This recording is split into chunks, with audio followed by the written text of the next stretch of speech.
Subscribe to our channel and hit the bell icon so that you know when live we go. Hello and welcome to Daily News Simplified. In the next 40 minutes, I'll be guiding you through the Hindu dated 15th August 2020 Delhi edition. We shall take up articles which are most important for the civil service examination.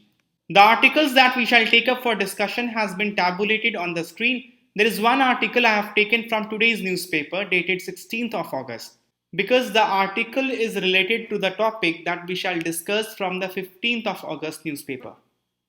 During the time of global pandemic, the geopolitics of world's most troubled region has taken silently a historic turn with signing of UAE-Israel pact. There are 3 articles in the newspaper dated 15th of August on this issue. There's one article on the Indian response to the pact. There is another article on the negative response coming from Iran and Turkey. And there is an editorial article suggesting that the success of this pact will depend on 2 things. One, the ability of this pact to stop the land grab and annexation of Palestinian land and giving them the legitimate space that they deserve. And second, on the ability of the Arab world to get into an era where Arab-Israel conflict will start to fade away. There is also an article in the FAQ section in today's newspaper dated 16th of August. How will Israel-UAE pact impact the Gulf? In our discussion, we have taken this article as well because this is pertinent to the topic of our discussion. We will have a holistic discussion on Israel-UAE pact taking all the articles from 15th of August and 16th of August newspaper. First of all, we will understand what this pact is and why this is considered as historic. Then we will try and understand the geopolitical implication of this pact in the region. And most importantly, we will look at India's interest after this pact as to how a sea of opportunity will be opened for India once the relation between Arab and Israel start to normalize. See, the thing is, UAE has decided to establish full diplomatic ties with Israel, becoming the first Gulf country and the 3rd Arab country after Egypt, which did in 1979, and Jordan, which did it in 1994. This is actually a trilateral agreement. This is not a bilateral agreement between UAE and Israel. US is also party to the deal. And this trilateral agreement has been dubbed as Abraham Accord. Prophet Abraham or Ibrahim alayhis salam is considered prophet in all 3 religions, Judaism, Christianity and Islam. So this is also symbolic of peace among the 3 global communities. The fine print of the deal, Israel and UAE will sit down and finalize, but we have been told thus far that they will have bilateral ties in plethora of sectors, including investment, tourism. They will also establish direct flight between the 2 nations. They will also cooperate in security. In intelligence sharing, they are already cooperating for a long time.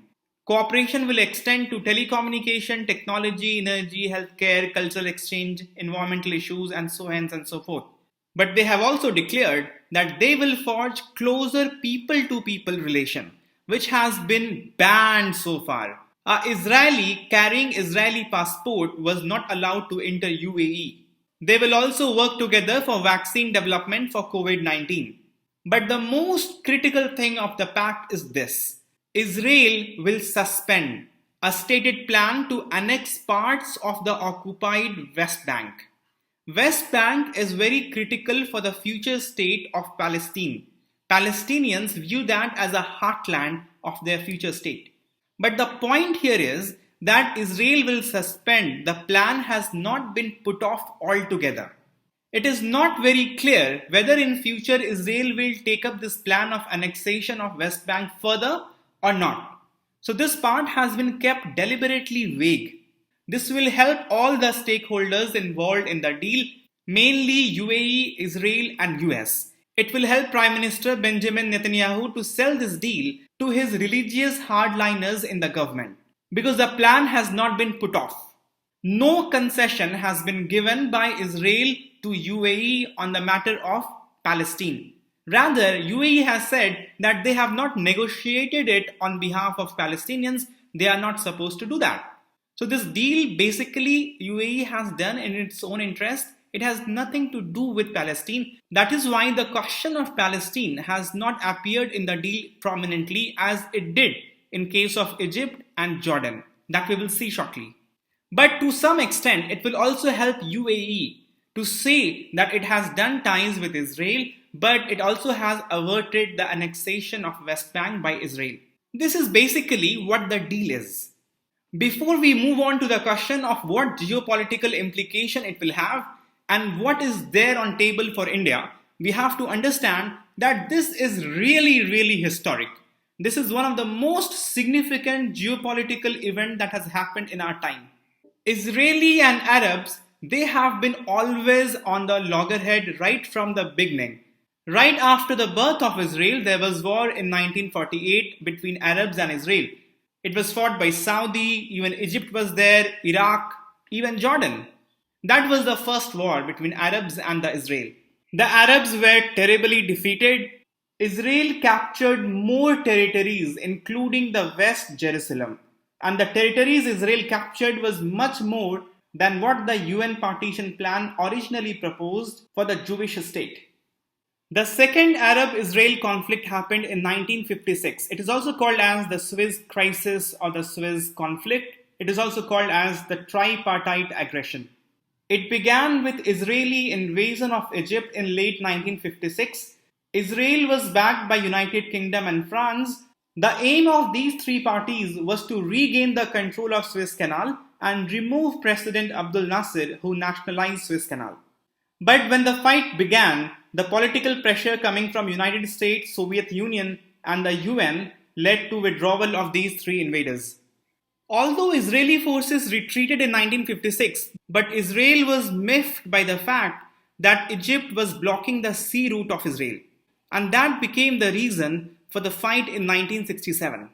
Israel attacked on Egypt again in 1967 and the war was very swift. It finished in 6 days. It happened between 5th and 10th June 1967. The superior air force of Israel was no match for Egypt. Almost the entire air force of Egypt was destroyed with very few loss to Israel. President Nasser has to withdraw from the Sinai Peninsula. Israel captured the Sinai Peninsula and the Gaza Strip from Egypt, and it also captured East Jerusalem and West Bank from Jordan and Golan Heights from Syria. In the war, apart from Egypt, Jordan and Syria was also active. The detail of the 6-day war you will cover under the World History section. After the war, Arab countries convened in Khartoum in Sudan and declared their famous three no's, and these famous three no's are called as Khartoum Resolution. The three no's were no peace with Israel, no talk with Israel, no recognition of Israel.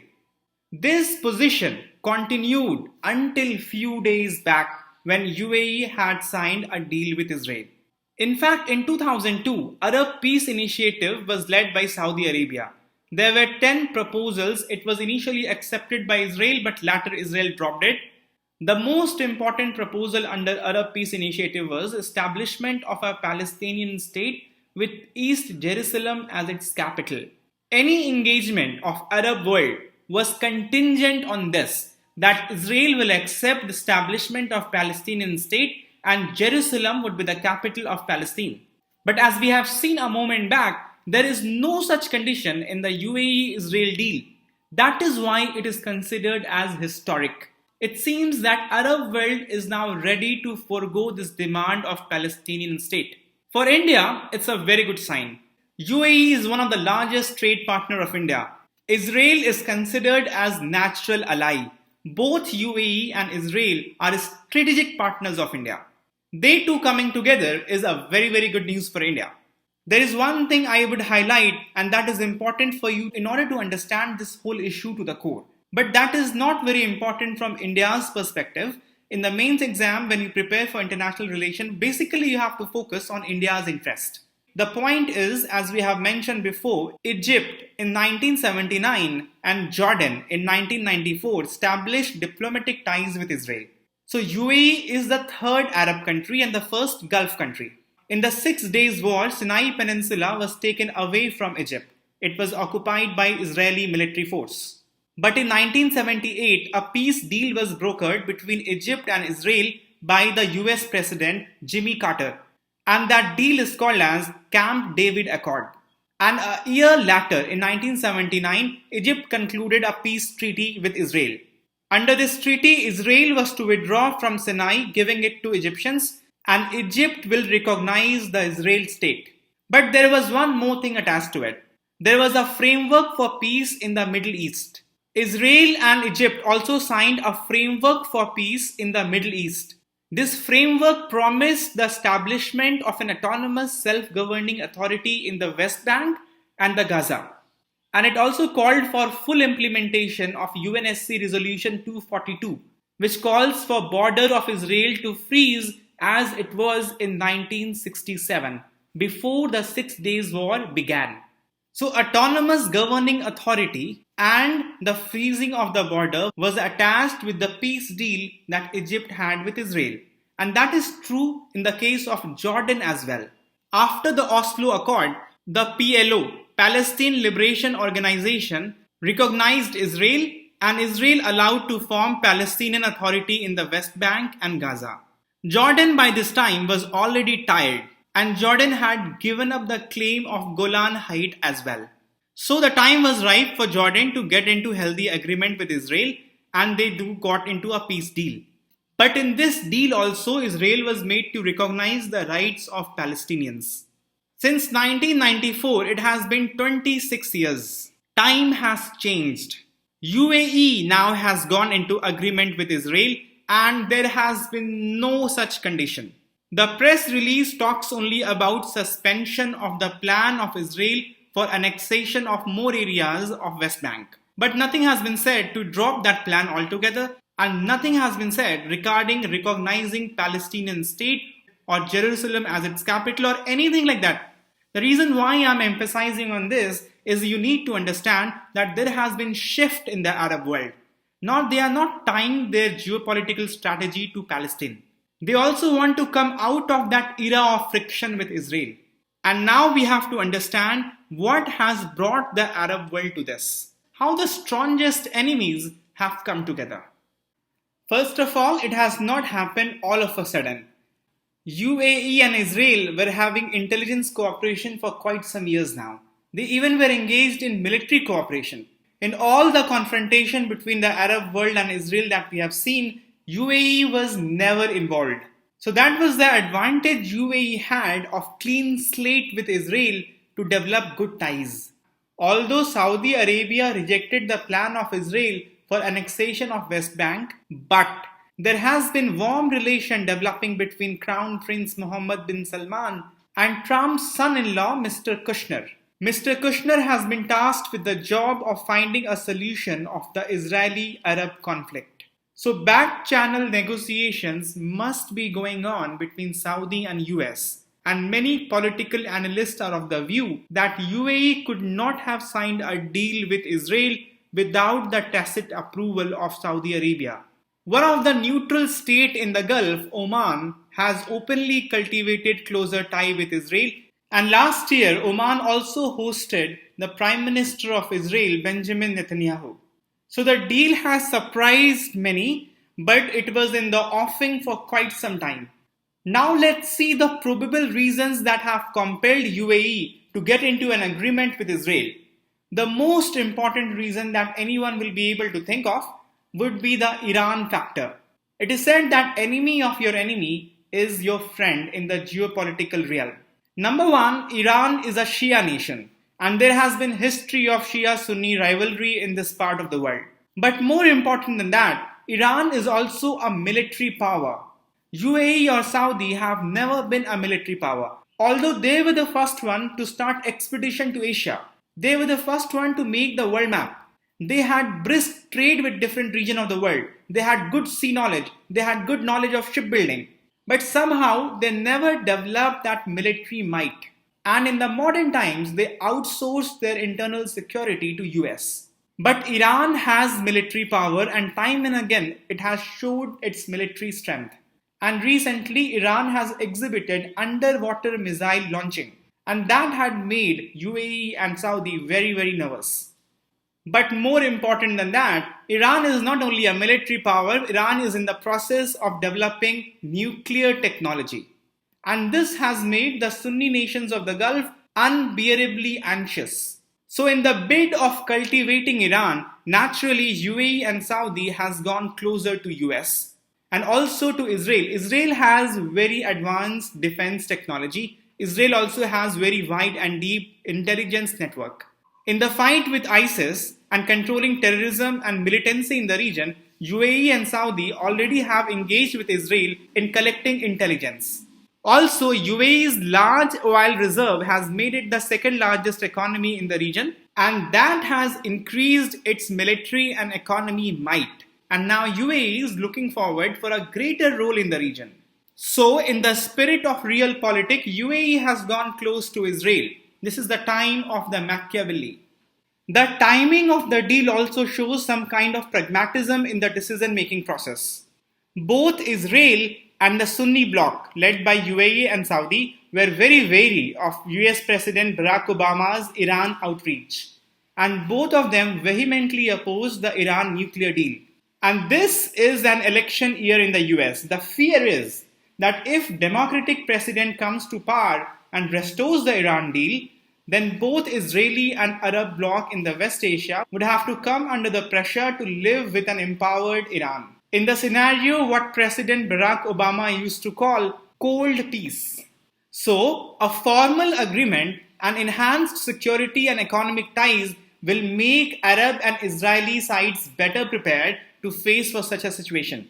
It will be very difficult even for a new democratic president of US to undo this deal, because remember, this is not a bilateral deal, this is a trilateral deal. US is also a party to this deal. The importance of Israel for UAE and Saudi also has been raised because of the security concern. Situation is on the boil in Syria and Iraq, and there has been instances of Iran attacking the Saudi civilians with missiles launched by its proxy forces in Iraq and in Yemen. So in this situation, UAE and Saudi, who are not military power, have naturally resorted to military power, US and Israel, for their national security. As we have discussed earlier, this was in offing for quite some time. When Mr. Trump became president, his administration brought these two blocs, Israel and the Sunni world of the Gulf, together because both of them were strong American allies. In fact, in February 2019, US brokered a security conference in Warsaw to build a global strategy against Iran. Then later in the year, in August, US arranged for secret talks between UAE and Israel. And the present deal is the outcome of that talk. The question is, why US was so keen for this deal? The answer is provided by many political analysts that President Trump's foreign policy has been a failure, if not a disaster. The effort to tame North Korea has been a failure. Afghan peace process has been a failure. There has been no end to the turmoil in US-China relation. The NATO allies in the Europe are being sidelined. So now the president will have something to show to the US public months before election that there has been a breakthrough in the foreign policy of US. There is a lot for Israeli Prime Minister to gain from this. Benjamin Netanyahu has been facing mass protest in last few weeks against his mishandling of the coronavirus outbreak.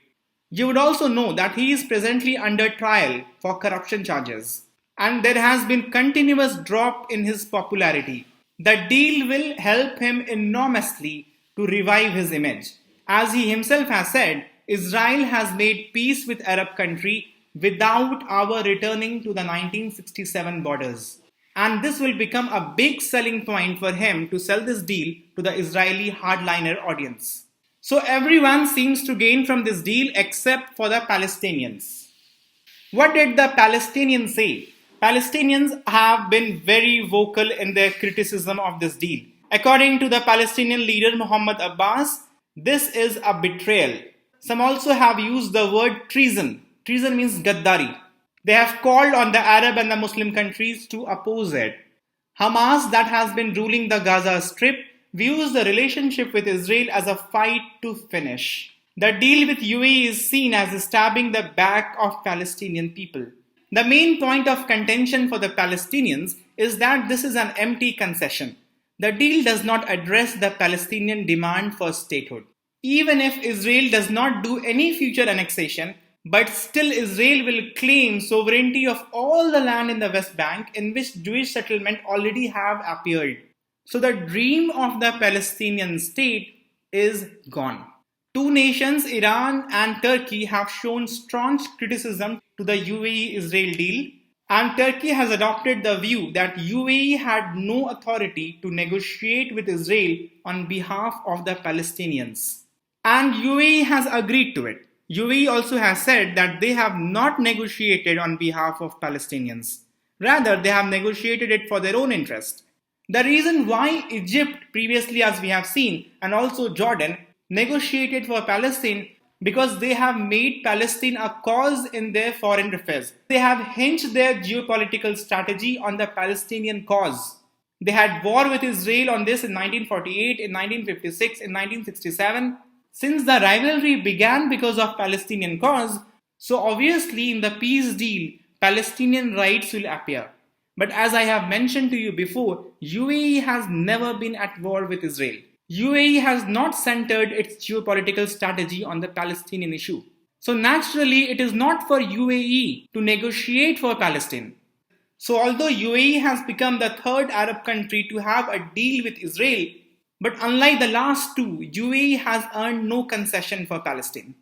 This is why the Israeli Prime Minister Benjamin Netanyahu has said, who would have ever dreamt that there would be a peace agreement with an Arab country without our returning to 1967 borders. Now we will come to the section which is more important for our exam perspective. Number 1, how regions' geopolitics may change. And number 2, what is there for India in all these things. And number 2, what is there for India in this tectonic shift.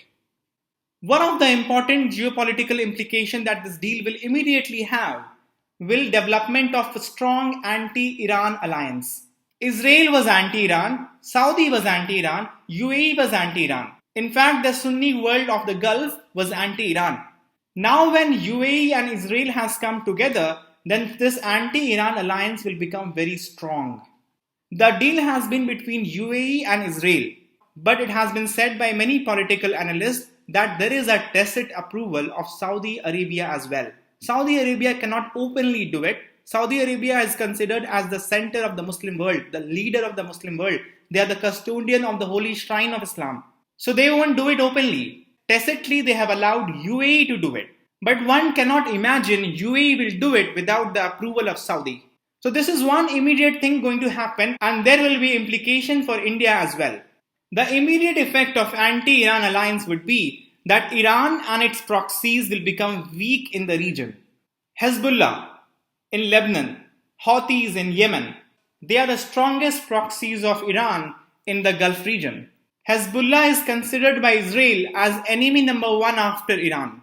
And the Sunni forces, the Saudi and UAE, has been fighting Hezbollah in Lebanon for a very long time now. After the recent Beirut blast, Hezbollah also has been facing a domestic backlash in the Lebanon. So the position of Iran and its proxies in the Gulf region will be weakened. But another bloc will be created. Turkey and Iran will be cooperating even more now. Turkey and Iran are the only two countries that have shown staunch criticism of the UAE-Israel deal. Turkey already has ambition to become the leader of Muslim world once again. It wants to bring back the legacy of the Ottoman Empire.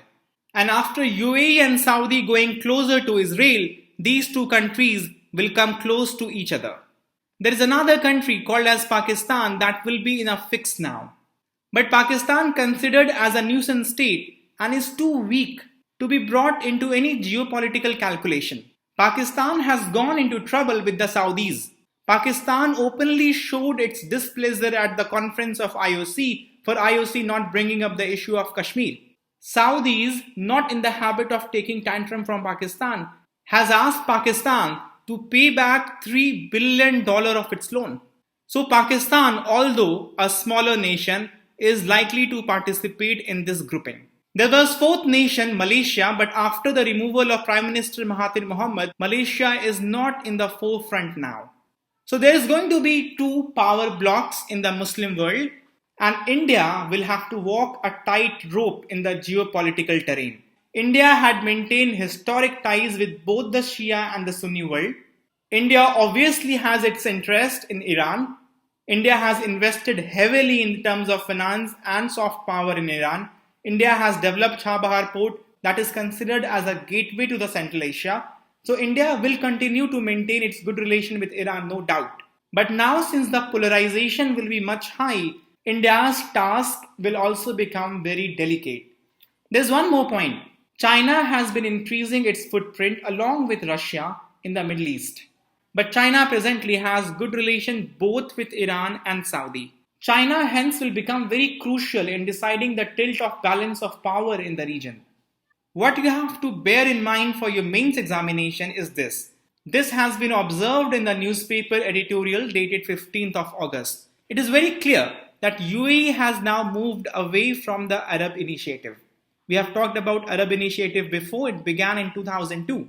It had 10 points, and the most important among them was this. Any negotiation with Israel will be contingent on the demand that Israel must recognize Palestinian state. But UAE has clearly moved away from the Arab Initiative. There has been no such demand in the recent UAE-Israel deal. Now the question is whether UAE will be able to press the Jewish state to relax its inhuman and illegal occupation of the Palestinian territories and start talks between the occupier and the occupied. If it cannot, UAE-Israel deal will be of little significance for the Palestinians. But you must also note that the Palestinian leadership on its part must understand the emerging reality in West Asia. The Arab-Israel conflict is coming to a close. And if the Palestine-Israel conflict is to continue, it will continue without any respite. So a settlement between Israel and Palestine must also come. And if you look at the stand of Government of India has welcomed this deal, but also has called for resuming of two-state settlement talk. So the official stand of India is still a two-state solution. And this UAE-Israel deal must go in that direction. Now we will come to our interest in the region and what we have to gain from this deal and the geopolitical path that will be unfolded in the near future. India has always supported peace, stability and development in West Asia, which we consider as our extended neighborhood. So India will naturally welcome full normalization of ties between UAE and Israel. Both of them are our strategic partners. But as observed earlier, our job will become very delicate now to balance Iran and the Sunni bloc. There are deep stakes of India in the region in terms of energy supplies and huge number of expatriate population living in the region. India must definitely use this opportunity to develop a greater footprint in what is considered as our strategic backyard. First of all, we can immediately ramp up our defense and security relation with UAE, which we already do with Israel. India must restart joint exercises with UAE and even Saudi Arabia. Saudi Arabia already has been investing in Indian economy. They have invested in the National Infrastructure Investment Fund, but India should leverage its economy for a bigger opening for countries in this region, especially UAE and Saudi. Since India has very good relationship with the Sunni bloc and Iran, so India can use its influence, its position, its power, its stature to ensure that Iran is also given adequate space. Because Iran can be weak, but not so weak that it cannot play a hugely disruptive power in the region. India's interest is both in the Shia and Sunni world. So a balance between Shia and Sunni, between the Persian and the Arab, is key to the sustainable peace and will also be suitable for our own interest in the region. There is one more strategic reason as to why India should not leave this opportunity unused. China has indicated its willingness to play a larger role in the region. China has good ties with UAE, with Israel, even with Saudi Arabia, and we all know that China is in the process of getting into 25 years deal with Iran. So China basically has good relation with everyone. So India will have to make the first move before this market and this extended neighborhood of India comes under Chinese sphere of influence. All in all, there is a sea of opportunity for India, and India must develop a strategy to capitalize on it. People who are still surprised or amazed or shocked as to how this deal has come up with, I will use the quotation that many newspapers these days are using. Osama bin Laden once observed, when people see a strong horse and a weak horse, by nature they will like the strong horse. UAE has seen for decades and decades that one state is thriving in the neighborhood and all the neighborhood has been burning. So, applying realpolitik in its geopolitical strategy, they have obviously chosen the strong horse. Talking of realpolitik, there is a lead article on page number 6, Gaps in the Casting of India's Foreign Policy. This article is a critique of the Indian foreign policy strategy. It has been written by an ex-ambassador T.P. Srinivasan. The article talks about expectation versus reality of our foreign policy. You must have seen many expectation versus reality memes that goes round all the time on internet. It's that kind of scenario in this article as well. According to the author, some of the issues related to Indian foreign policy are not based in reality. Rather, they are about perpetuating myths or fairy tales. The author lists down certain incidences to prove his point. For instance, the confrontation of Indian army with the Chinese army along LAC. We were really taken up by surprise. We were not prepared for this. Although we have all the military might and strength to tackle Chinese, but the thing is that we were caught unprepared. We have the satellite surveillance technology that can see 2 inches into the ground, but we didn't see the Chinese army amassing around the LAC. Recently, all of us also have been shocked by cartographic aggression by Nepal. We didn't see that coming too. The news was also broken as surprise that China is getting into a long-term alliance with Iran. We thought that we stood with Iran through thick and thin. We although reduced the purchase of crude oil from Iran during the period of sanction, but we did not stop altogether. We have invested so heavily in Iran, but the intensity with which China supported Iran during the stringent American sanction, that has caused Iran to sway away towards China. That was also unexpected. Russia naturally has gone close to China, but Russia going close to Pakistan was also unexpected. So the author says that these surprises keep coming to us, and the reason why these incidents surprise us is that we are clouded by myths and fairy tales that makes us unable to foresee such developments. The author argues that these fairy tales and myths, they are created for the reason of developing a feel-good factor. According to the author, on any issue, there are 3 levels of understanding. One is the real situation, which is known to very few in the higher-ups and the interlocutors in the government. The second is the official version, properly calibrated, well-crafted language for the guidance of a spokesperson of the government. And the third is more rosy picture for the general public who should feel comfortable that the government they have elected is doing well. The author feels that the fairy tales are created by officials and friendly press and commentators, and they are lapped up by public opinion with a sense that all is well.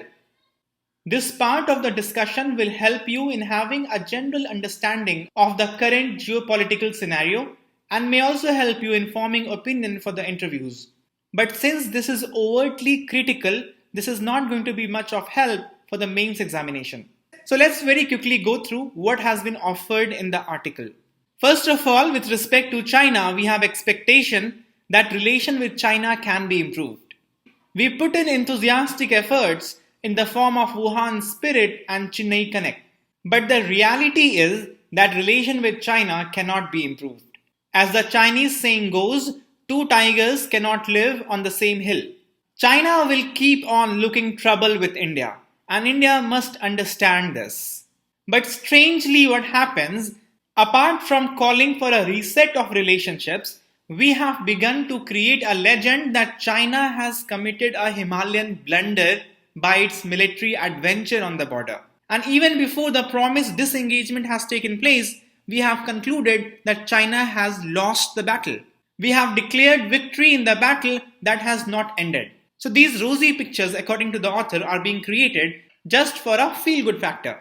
If we talk about Russian ties, it's a common expectation that Russia is an exception to the rule that there is no permanent friends. However, the reality is the Soviet Union refused to intervene in Indo-China conflict in 1962 on the pretext that one was brother and the other was a friend.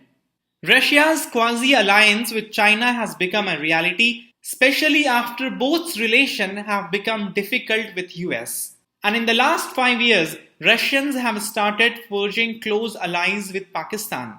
Russia has been giving military equipment to Pakistan. Russia, in fact, also has conducted military drill with Pakistan. So this illusion that Russians are always going to be on our side will only create more surprises and shocks. The author says we also hold illusion with respect to UNSC reform. The expectation is that UN Security Council will be expanding soon and India will be a permanent member. However, according to author, the reality is that we have been campaigning for a reform of UNSC since 1979 and there has been no progress on the issue of a permanent membership. There also have been many efforts to reform UN to make the UN General Assembly more powerful so that the decisions would be taken by 2/3 of the General Assembly members and unanimous support of the permanent members. But still, there is no formula existing presently for such kind of international governance. The author says it's also a reality that vast majority of the members of the UN wants to abolish veto rather than to give it to more countries. So according to author, it's a myth that India is likely to get a place on the high table. Author talks about the issue of India's membership to NSG. The author says that membership to NSG is another mirage, illusion, imagination, dream that public believes is a reality. According to author, there is nothing that India will achieve by joining NSG. India joining NSG is like Russia joining NATO. Because the very purpose of creation of NSG was to stop India from getting any nuclear material after the India's nuclear test in 1974. Also, every member of the NSG is the signatory to NPT, Non-Proliferation Treaty. And the best India can get out of NSG is an unconditional waiver, which we already have. Then the author takes up the issue of Indo-US Civil Nuclear Deal. In 2008, we signed Indo-US Civil Nuclear Deal with so much of fanfare. The author says that we hear about 6 American nuclear reactors being set up in Andhra Pradesh every time there's a discussion on bilateral relation. But the fact of the matter is that Americans are unnecessarily being nicky-picky about civil liability for nuclear damage bill. The Civil Liability for Nuclear Damage Bill 2010 seeks to create a mechanism for compensating victims of nuclear damage arising from a nuclear incident. But senior nuclear scientists have admitted that United States was using the liability law as a smoke screen to not transfer nuclear technology to India. The author says that there are many other fairy tales and myths, for example, exaggerated faith in the value of soft power as an instrument of foreign policy, or the theory that there is no point in nursing constituencies such as non-aligned movement. The author says that the dream world gets disturbed occasionally when the reality persists through the carefully created layers of positive impressions. And then the surprise turns into concern and even panic. Although you may not agree with everything written in the article, but surely it will give you some food for your thoughts. There is a news article on page number 15. RBI to transfer Rs 57,128 crore surplus to Center for the Financial Year 2020. See, RBI has recently decided to transfer the amount around 57,000 crore as dividend for accounting year of 2019-20. Prior to this, last year, RBI has already transferred Rs 1.76 lakh crore based upon the recommendation of Bimal Jalan Committee on Economic Capital Framework. This is a very important issue both for prelims and mains exam. Last year, there was tussle between RBI and government over the transfer of surplus reserve. Government wanted RBI to transfer at least 1/3 of its revenue, but it was rejected by the RBI on the ground that it would affect its functioning as a central bank. Because to carry out monetary policy operation, Reserve Bank needs lots of money. Finally, to sort out the issue, RBI had appointed Bimal Jalan Committee to decide on the economic capital framework. The economic capital framework of RBI means how much reserve should RBI maintain and how much should be transferred to the government. And based upon the recommendation of Bimal Jalan Committee, the RBI decided to transfer a record amount of 1.76 lakh crore. And following the same recommendation this year as well, rupees 57,000 crore more will be transferred to the government. The recommendation of Bimal Jalan Committee is very important. And this has been covered in detail in the DNS dated 27th August 2019. There is a detailed recommendation given by Bimal Jalan Committee. It was already discussed in depth in this particular DNS, so we are not taking it up again. But make sure you understand the recommendations given by Bimal Jalan Committee. That's important for the mains exam. Now let us see question for the day. The question of last DNS was, the sixth schedule of Indian Constitution consists of provisions for administration of tribal areas of which of the following states? Assam, Manipur, Tripura. There are 4 sixth scheduled states in India: Assam, Meghalaya, Mizoram and Tripura. So answer would be 1 and 3. The question of the day for today is this. Consider the following statements. UAE share land border with 2 countries. UAE lies completely in the northern sphere. Select the correct option, 1 only, 2 only, both 1 and 2, none of the above. With this, we have come to the end of the session. Thank you very much for listening to me and do attempt the DNS quiz.